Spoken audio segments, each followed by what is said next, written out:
Ladies and gentlemen, good afternoon. It is a great honor for me and, of course, a great pleasure to welcome you to this press conference that is taking place in the framework of the Forum 2000 conference. Please welcome again Madam Suu Kyi to Prague. You are for the first time here. I don't think it's really necessary to present you fighter for freedom, former prisoner, now member of parliament, Nobel Prize winner, and also member of the International Advisory Board of the Forum 2000 Foundation. My name is Ivana Števková. I am a member of the Board of Directors of the Forum 2000 Foundation, and I have the honor to lead you through this press conference. Madam Suu Kyi, you have had a lot of meetings since Sunday evening when the Forum 2000 conference was opened. Before I give the floor to the press, maybe I would ask you to give some introductory remarks. Thank you. Well, one of the main reasons why I came to this forum was to honor the memory of Václav Havel and to acknowledge what he did to help us through our struggle for democracy. We have not yet succeeded, and this is the second reason why I've come here, to make you understand that we have not yet made the transition to democracy, and the path is very difficult and very delicate. And I think very few people outside the country understand the intricacies of the situation. At the moment, we have to go step by step. And the next big step that we need to take is, at the same time, very simple, very complicated, extremely difficult. We need to amend the present constitution that we may truly become a democratic country. This constitution is anti-democratic. I won't go into the details unless one of you raises a question, because otherwise it might get too long. But that is another reason why I'm visiting Czech and Poland. I visited Poland and Hungary as well, countries that have made the transition to democracy. Difficult transitions, and some would say not totally completed. But I think much, much further ahead than we are in Burma. And we, of course, have to face much more complex problems because of our ethnic situation, because of the fact that our transition is not one which was negotiated between the democratic forces and the military regime. This is a transition which was tailored and implemented by the regime in the same way in which the constitution was drafted and adopted by the regime, not by representatives of the people. So our situation is a lot more difficult than yours was more than 20 years back. Although I'd like to say that we started out first 1 year in advance, but then we fell behind and you all sort of swept ahead. So we'll have to make up for lost time.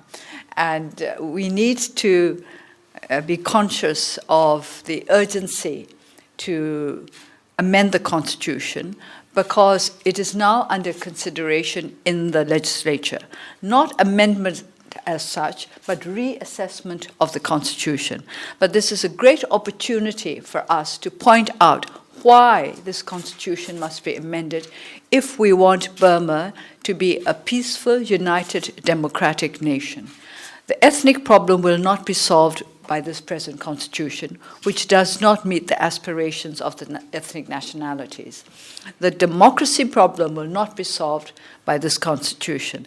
And amending this constitution itself is so utterly undemocratic that I think it would be difficult for anybody to speak up for it. For example, to start the amendment, an amendment going, you need more than 75% of the votes of the members of the legislature. That is to say, more than 75%. But 25% of the members are nominated military men, nominated by the commander-in-chief, and he can change those people at any time he pleases. They're not nominated for the life of one parliament. So in effect, the commander-in-chief alone can decide whether or not the constitution can be amended. Now, is it democratic that in a country of an estimated 60 million, one man alone is in a position to decide whether the constitution can be changed in the way we would like it to be changed. So without going into all the different provisions of the constitution which make it undemocratic, the very provision for amendment makes it quite clear that we are not heading for a genuine democratic society. So we need this changed, and we need this change as soon as possible. The Committee for the Reassessment of the Constitution will be filing its report by the end of this year. So before the end of this year, we in Burma are working hard. When I say we, the National League for Democracy and our allied ethnic nationality parties are working hard to come out with a joint statement with regard to the need for amendments to the Constitution. And we would like like all of you who would like to see our country a fully democratic society, to join your voices to ours, to call for amendments to the Constitution by the end of this year. So that is the second reason why I have come here, to ask for your help. You have already helped us a great deal, but you might as well help us until we get to where we wish to get to. It's always, we have a saying in Burmese that if you're going to see somebody off right to the harbor. That is to say, if you're seeing somebody going off in a boat, just don't leave him halfway through. See him right up to where the boat leaves. So in the same way, I would like to say to you, since you have helped us so much along our struggle for democracy, I hope you will help us now again at this very important point when we are trying to make amendments to our constitution. Thank you. Madam Suu Kyi, thank you very much for your introduction. And now I would like to open the floor for questions. Please always wait for the microphone and please ask the questions in English. Thank you. Jitka Tausik, Forum 2000. You have just attended the Forum 2000 conference, which is one of Václav Havel's legacies. Is it appropriate expression of it? What else marks Václav Havel's legacy, in your opinion? I didn't attend all the discussions. I attended some of them. And of course, this year's subject is very appropriate as far as we're concerned. It's about transition. And it's about the difficulties, challenges of transition. And I think one of Václav Havel's most important legacies is to teach us that in order to overcome challenges, we have to face them. We cannot pretend that they do not exist, which is why I've come to you with our problems. We know that there are problems, but we can't find ways of overcoming them. And I think this is what this forum is about finding solutions to problems in the way of societies in the process of transition. Thank you very much. Next question. Please. My name is Veronika Petrova. I'm from Czech television. I have two questions. What was the strongest moment that you have experienced here in Prague? And my second question, yesterday you have met with President Zeman.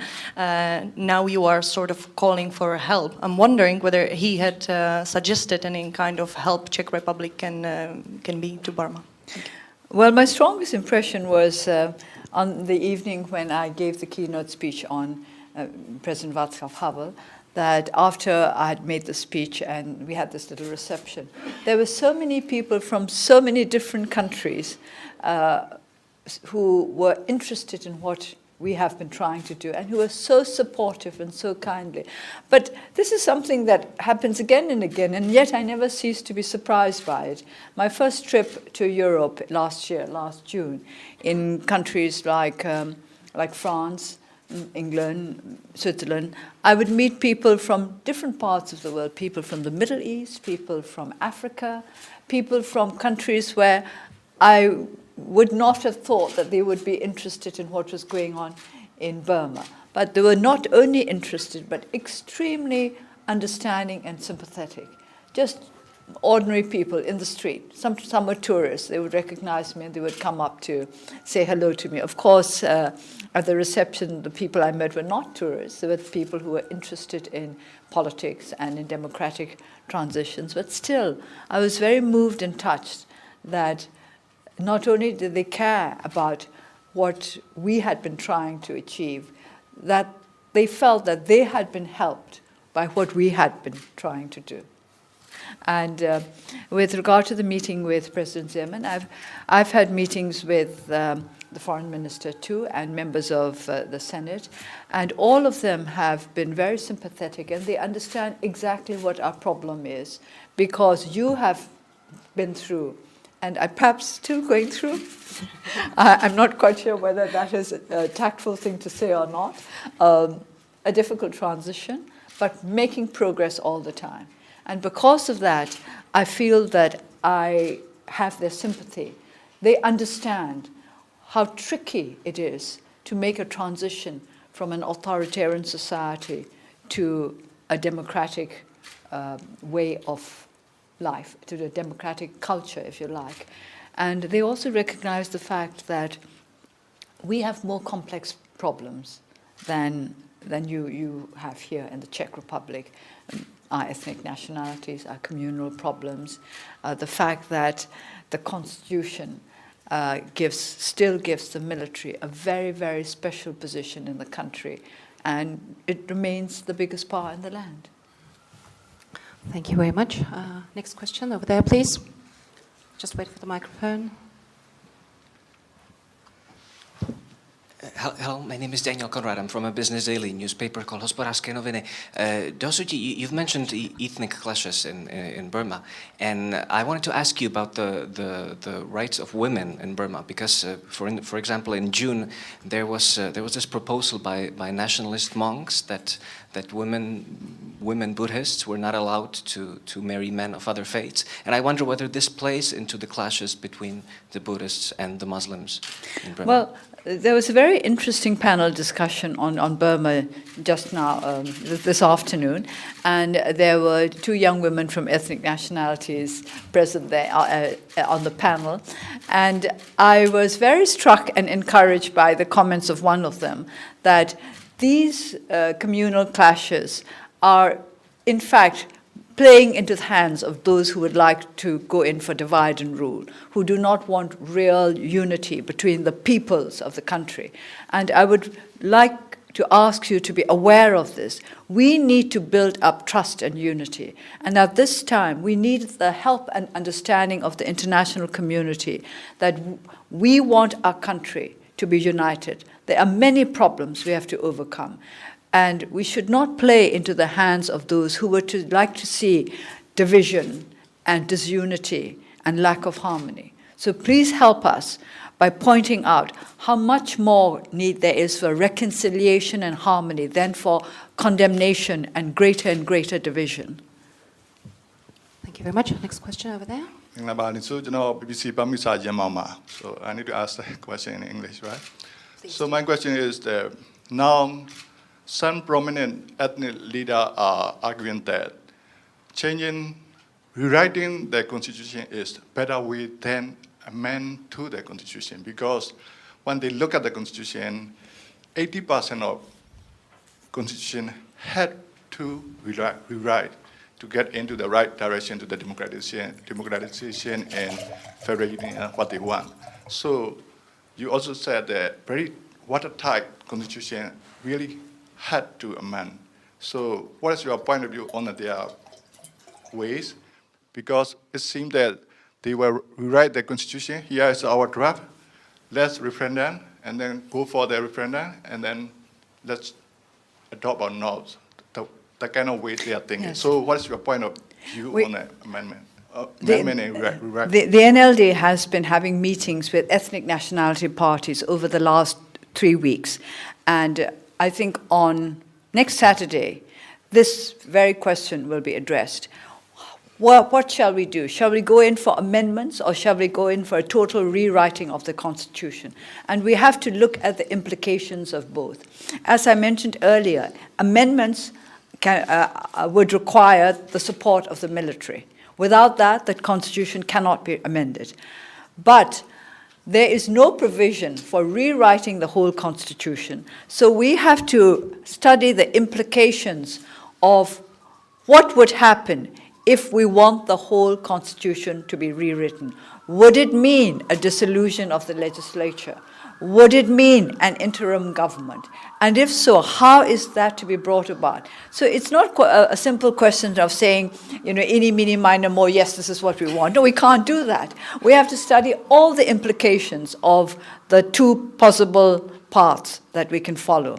And this is going to be done on Saturday, as I understand it. We had set an agenda of meetings every Saturday until the 28th, by which time I'll be back in Burma. And then we want to bring out a joint statement with a number of ethnic nationality parties with whom we've been discussing this as to, first of all, I think we are agreed that an amended constitution is essential if we are to be a truly democratic union acceptable to all our ethnic nationalities. But how to bring about these changes? All in one go, everything, or amend it, and then another step? First of all, I think this is my private opinion, one of the most practical things we need to do is to find a more practical and flexible way of changing the constitution. As it is so entirely rigid. It's an almost all or nothing situation. So we need to change that. That is my personal opinion. But it's not my personal opinion that is going to prevail. We will come to a consensus on how we should address the issue. Thank you very much for the answer. Please, next Yes, question. Juan Brown, Journalists Without Borders. I had the luck that I went to your country many times, and I remember 8 years ago I used to walk by the house that you were in house arrest, and I used to say, she's going to be president. And I think you are going to be president soon. So I have a question now, please. You have two big neighbors, Yes. Thailand and China. I thought you were going to say India and China. Well, let's start with China and, Yes. and Thailand, no? Because Yes. Thailand, I think, has very much interest in the economic situation of your country, and China, obviously. What is your relationship, your personal relationship with them? And are you doing the same, let's say, PR that you are doing here in Europe or in the US with China and Thailand? First of all, I have to be invited to a country. I don't go uninvited. I don't impose myself as an undesired guest. I'm in contact with the Chinese embassy in Rangoon, and we have good relations. And I always point out the fact that we always had good relations with our neighbors when we were working democracy. Perhaps not a perfect democracy, but a working democracy as we were when we became independent in 1948. At that time, we established very good relations with our ex-colonial government, the British, and of course with the United States, but also with India, with Thailand, with all our neighbors. And when the communist government came to power in China in the early 1950s, Burma was one of the very first countries to recognize it officially. That in no way diminished our friendship with the West, with India, with Thailand. So I am not worried about our ability to maintain good relations with our neighbors. It won't happen like that. We have to work at it. I don't think anything comes free. I don't think anything comes without hard work, but we are prepared to work hard. And because we have, somebody was talking about democracy memories being important for democratic constitutions. And I could say that we have friendly memories that will help us to establish good, friendly relations with our neighbors. We had them in the past. There's no reason why we should not have them in the future, whatever the system of government we may adopt. So thank you very much. Next question in the back over there, the gentleman. Please wait for the microphone. Martin Donalding, I would like to ask, you said recently that one of the biggest advantages of Burma today is that it can learn from mistakes of others. And I would like to ask specifically about your perception of transformational process in Czech Republic.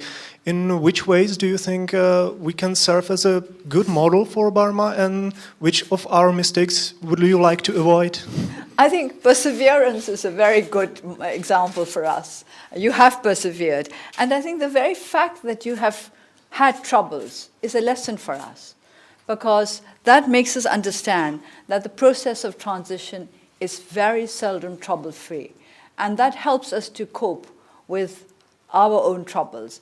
If your transition experience had been totally smooth and totally without fault, I think it would have made us feel rather worried. How is it that other countries can affect such a smooth and effortless transition? And why are we finding it so difficult?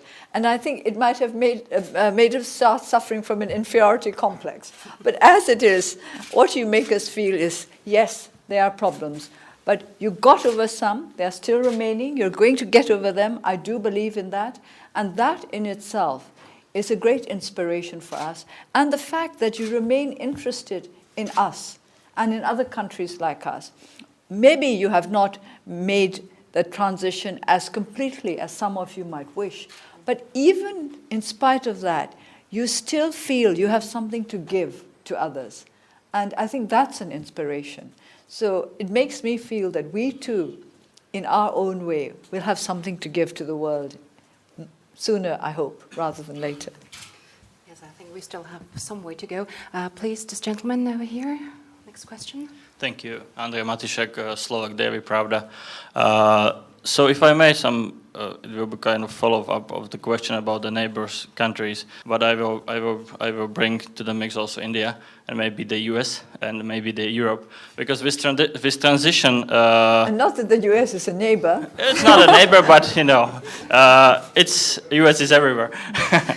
But I just want to ask you because with the transition there is inevitable also the process that and this is Burma is a rich resources country. There is a kind of struggle of foreign companies, foreign states. So how to with China, India, also US. So how to use it? Is it possible to use it somehow for a good of Burma that also the big countries are interested in your economy, and inevitably there are also negative sides of it. So how to deflect it? And if I may, second one, General Tan Shui disliked you so much that the people were afraid to even say your name in his presence. At least I was sad.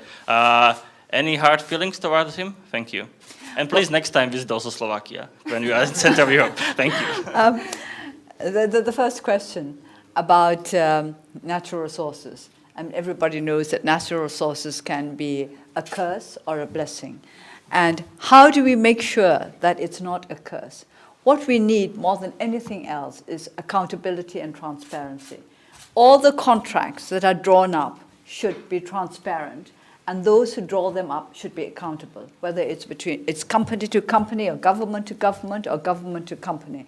A lot of our problems today spring from the fact that certain contracts were drawn up between the government or government-supported companies, because, of course, under the previous regime, no company without the support of the government could have been in a position to enter into a contract with a foreign company.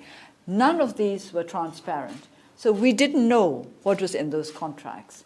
And suddenly, facts began to emerge, and people were unable to accept them. Problems arose. No transparency, no accountability. That was the main reason why our resources became such a curse. The income from all these resources went to the government. We don't know what the government used it for. We did not have the right to know. We still don't know. There are still programs and projects under contract in our country. For example, such as the dams on the Irrawaddy, of which we don't know the details. We, the people, do not know what we have been contracted out for, if you like. So if we want to make sure, of course this is not a perfect world, but in an imperfect world, in order to make sure, as far as possible, that our resources are a blessing rather than a curse, there must be transparency and accountability, so that we know what we are letting ourselves in for, and we can protest, and we can ask that the right standards be maintained. And General San Suu Kyi. Well, I don't know whether he didn't like to hear my name or not. That's what people said, but I certainly heard his name a lot, and I'm sharing it now. And no, I don't have any hard feelings towards him or anybody else, because I look at it this way. I chose to stand up for democracy. I chose to stand up for the kind of political change that I thought was good for our country. And obviously, he thought differently. And because he thought differently, perhaps he didn't look upon me as an ally. And I don't think I could make any complaints about that. And I took the note about Slovakia because, the Forum 2000 conference is spreading out every year. So next year maybe we'll also go to Slovakia. So next we have some 10 minutes left. So next question, please. Hello, my name is Lucia Kavanova. I'm from the Respect magazine. I just came back from Burma. It was the second time I visited it this year. And I was very much surprised to see the rise of the tension when I asked people about the Muslim community. It was very much visible, not only the stickers in the streets, but also just talking to ordinary people. I was really struck by it. So I was just wondering, what is the NLD, or what are you doing to ease up this tension? Is it even possible? And the second question would be, if I may, you're a symbol of hope for many people, not only in Burma, just from talking to people there, but also here. Often, just talking to people here, we hear a lot of negativity. I was just wondering, what is the best news you have heard personally lately? Something that made you happy, some good news that you heard, if you could give us some inspiration. All Thank right. you. The first question, tensions can always be made to come down. But we need everybody to understand. I was mentioning that just now. There's a lot of fear. Tension is caused by fear. There is mutual fear between the communities. And we've got to bring down this fear. We've got to lessen the fear. And I keep emphasizing rule of law. And people do not seem to understand why rule of law is necessary. Without rule of law, our people can't feel secure. And I try to put it very simply.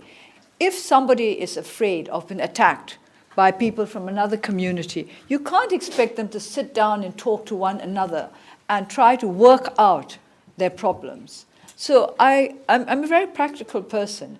So I want to start with providing our people with enough security so that they can look at the situation objectively and not through the lenses of fear. I think fear and hatred are very, very closely linked together.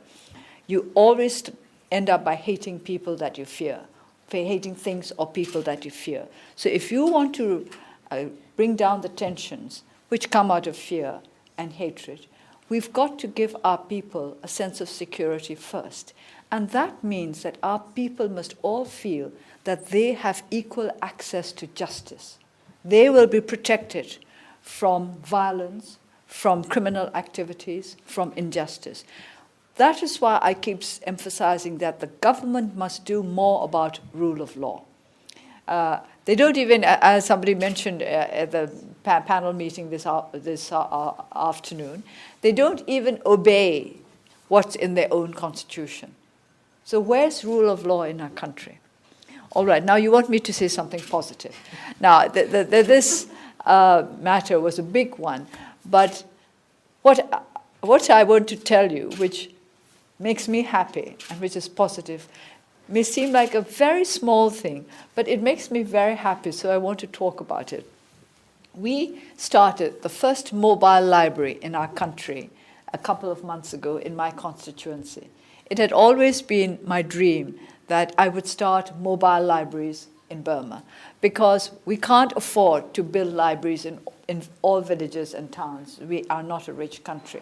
But our people, especially our young people, are greatly in need of intellectual food.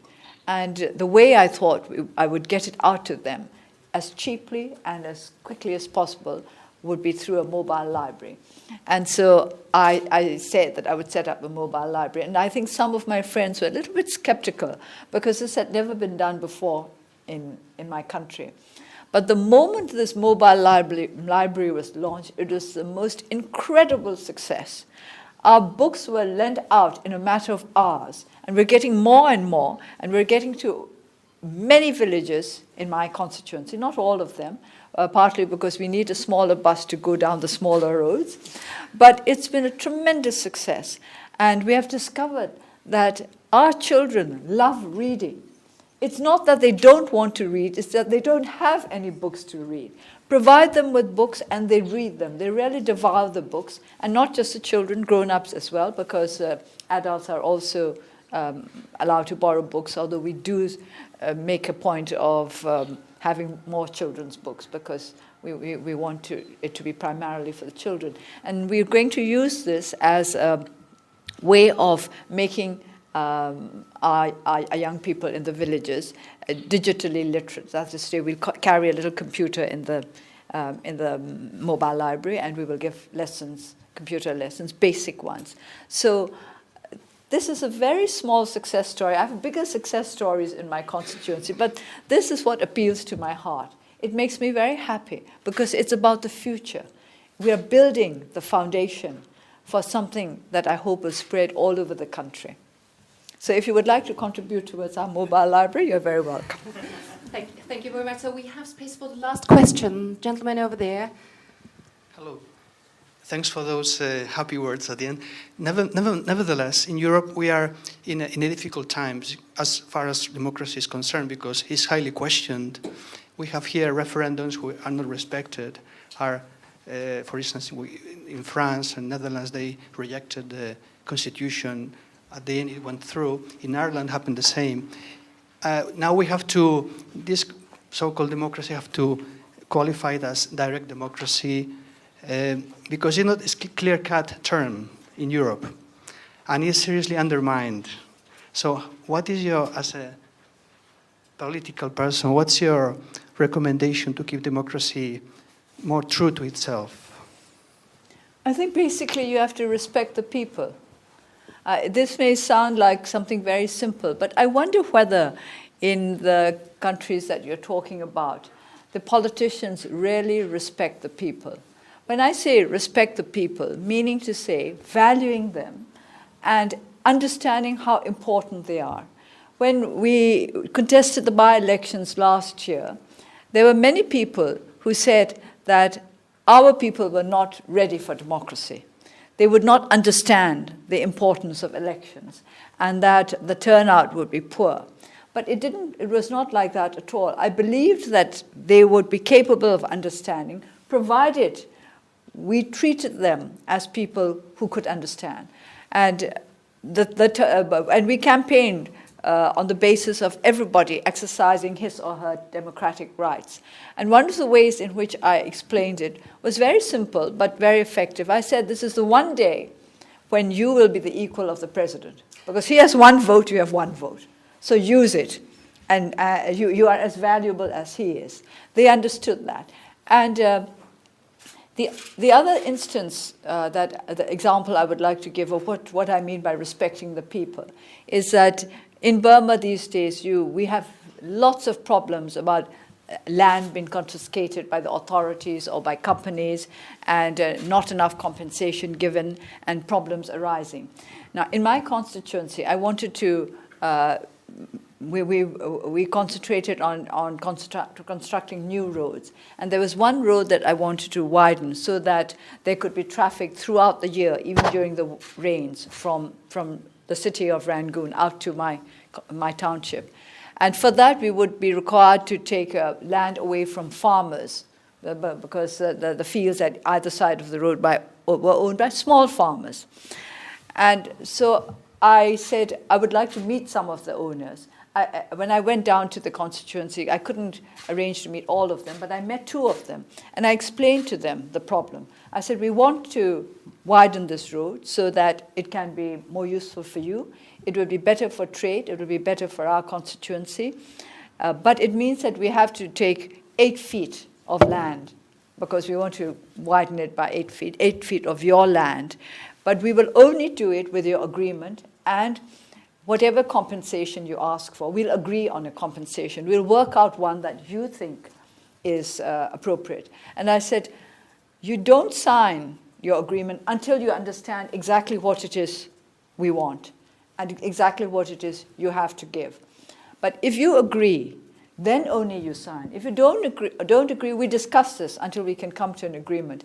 And I was very encouraged because these two farmers who were not particularly well educated said, no, we don't want compensation. We know that this road will be for our good, and thank you for asking us. That is all they wanted. They liked the fact that they mattered, that it was their decision, and that we would respect their decision. And it was done just like that. So I think you have to respect the people. Really respect them, not pretend to respect them. Understand that they count, and without their cooperation, you can't get it done.